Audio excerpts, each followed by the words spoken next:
So we always had ponies, and we lived to that rather nice carefree. He doesn't really. He can do all the voices. As a child, I could probably ride before I...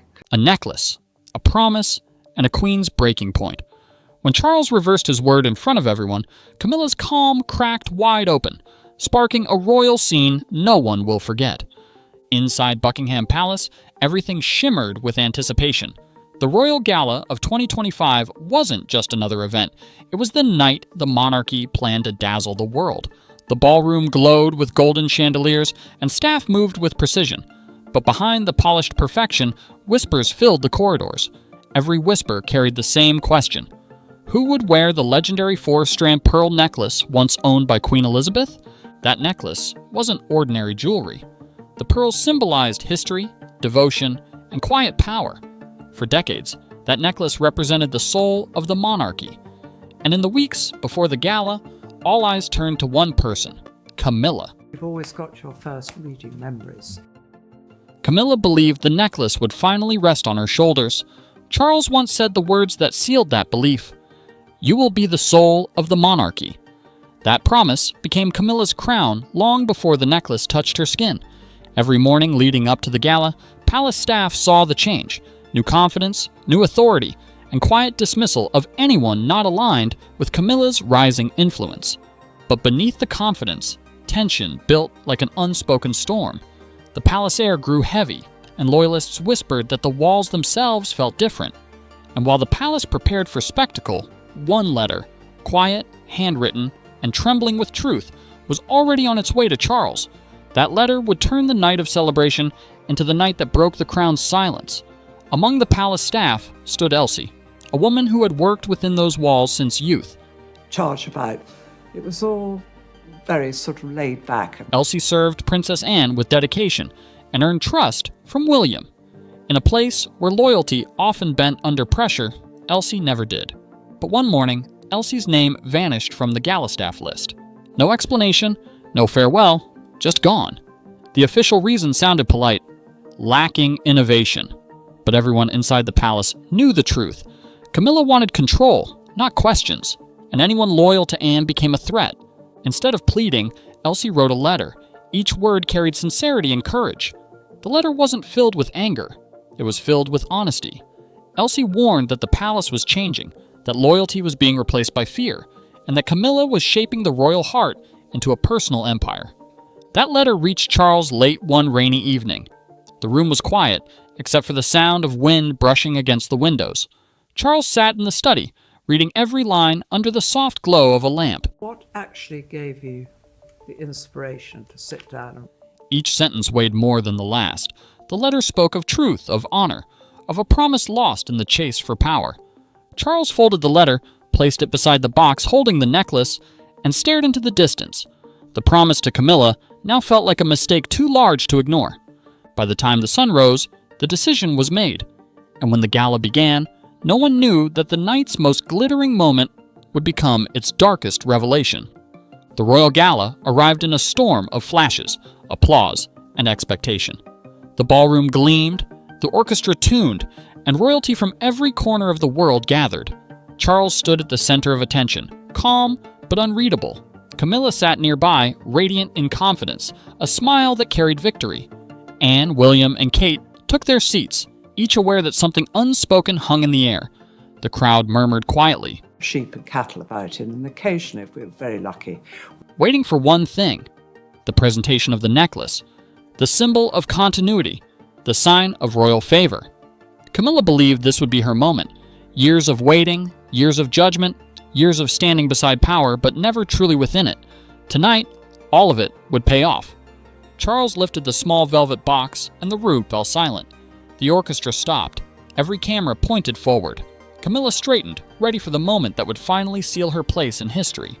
But Charles's eyes didn't meet Camilla's. They turned, slowly, deliberately, toward Anne. The hall froze. Charles opened the box. The pearls glowed softly under the lights.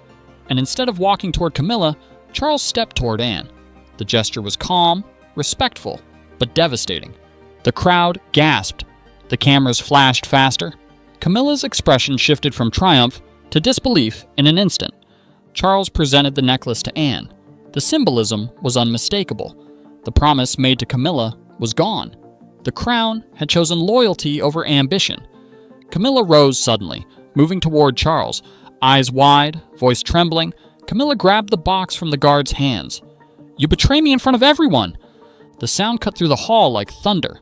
The box slipped. Pearls scattered across the marble floor, rolling in every direction. Gasps filled the room. Guests stood, frozen between shock and awe. The sacred heirloom of Queen Elizabeth now lay broken before the entire world. Charles didn't flinch. The calm on Charles's face wasn't arrogance, it was resignation. The silence that followed was deafening. Then Charles bent down, picked up the empty box, and returned to the podium. No one dared speak. No one moved. What came next would silence even the loudest headlines. Charles placed the box gently on the podium, then lifted a folded paper from the pocket. We had a whole room full of rosettes. The same letter that had arrived days earlier. "This necklace," Charles began, voice steady, "was never about decoration. It was about devotion." The hall listened as Charles continued. "It belonged to Queen Elizabeth, who carried duty with silence and strength. It was meant to honor integrity, not ego." Then the large screen behind Charles flickered to life. On it appeared Elsie's letter, handwritten, raw, emotional. Every line projected in front of the royal family and the guests. Charles read aloud from the letter, words about loyalty, honesty, and respect for tradition. Words that revealed how the palace had shifted from unity to self-interest. Camilla stood still, unable to look away. Anne remained composed, eyes fixed on the letter. William clenched fists quietly, and Kate's gaze softened in quiet support. When Charles finished reading, the silence felt heavier than applause. William rose first. "Enough!" William said firmly. "This palace was built on service, not fear." Kate followed. "Elsie isn't just staff. Elsie is family." Anne's voice came next, calm and sharp as glass. "Camilla never sought to serve. Camilla sought to rule. That is not a queen, that is a conqueror in silk." The words landed like truth long overdue. Applause erupted. Not polite applause, but thunderous, defiant applause. Guests stood, clapping not for performance, but for honesty. And in that moment, the monarchy's future shifted. Days later, the palace gates closed quietly under gray skies. Camilla's carriage rolled away from Buckingham Palace, past photographers who had nothing left to capture. Camilla arrived at a grand residence in Wiltshire, a mansion with gardens stretching to the horizon, but no laughter echoing through the halls. The staff was minimal. A driver, a cook, a gardener. No royal advisors, no constant calls, just silence. But I think, I have to admit, in the end, I ended up properly. Each morning began the same. Camilla walked through the garden, sipped cold tea, and read headlines that no longer mentioned her name. Every page carried others. William's tours, Kate's initiatives, Anne's honors. Charles's leadership shone with renewed strength. Approval surged. Public trust returned.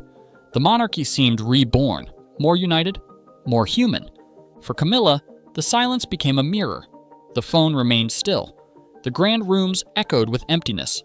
Friends who once visited stopped coming. The invitations never arrived. Camilla spent evenings by the window, watching storms pass. Each flash of lightning reflected on the glass case that once held the necklace. Camilla began writing letters, not to Charles, not to the palace, but to herself. Each page filled with reflection. "I only wanted respect. I waited for years. Why couldn't it be enough?" The answers never came. The ink dried, and the truth settled like dust. Morning came with soft gray skies and wind whispering through the garden. Camilla stepped outside, robe brushing against the grass, eyes distant. The estate looked beautiful, yet every view carried memory. The necklace, once the dream, once the symbol, had become a ghost of meaning. Camilla finally understood what Charles saw that night. The necklace wasn't about status. It was about responsibility. Queen Elizabeth wore those pearls as a reminder of duty, not desire, and Charles, in returning them to Anne, restored that truth. Camilla realized that the crown had never been lost. It had been preserved by the very act that broke her heart. The moment wasn't betrayal, it was balance. Camilla stood quietly in the garden, surrounded by wind and silence. The reflection was clear. Power taken for validation is fragile, but power earned through service endures. it takes you into a sort of multitude of different worlds. The world had moved on. The monarchy stood taller, steadier, stronger. William led with confidence. Kate became the face of compassion. Anne continued the legacy of quiet strength. And Charles, at the center, guided the crown with a new purpose. Camilla's name faded from public life, but the story remained, a lesson etched in marble and memory. "It was never about the necklace," Camilla whispered once, voice barely audible, eyes tracing the horizon. "It was about the crown I tried to hold too tightly." The Royal Gala of 2025 began as a night of elegance and ended as a turning point in history. What was meant to be a glittering showcase became a reckoning. Charles transformed a broken promise into a moment of truth and reclaimed the spirit of duty. William and Kate became the voice of renewal. And Camilla, once the symbol of ambition, became a reminder that leadership without humility crumbles quietly. The scattered pearls still echo as symbols of truth, tiny pieces of a larger lesson. Honor isn't worn, it's earned. So here's the question for everyone watching. Was Charles right to make that decision in front of the world? Did the act save the monarchy, or did it cost too much? Drop thoughts in the comments below. Was this justice or heartbreak disguised as duty? And if there's one thing this story proves, it's that behind every royal smile, there's a secret waiting to change everything.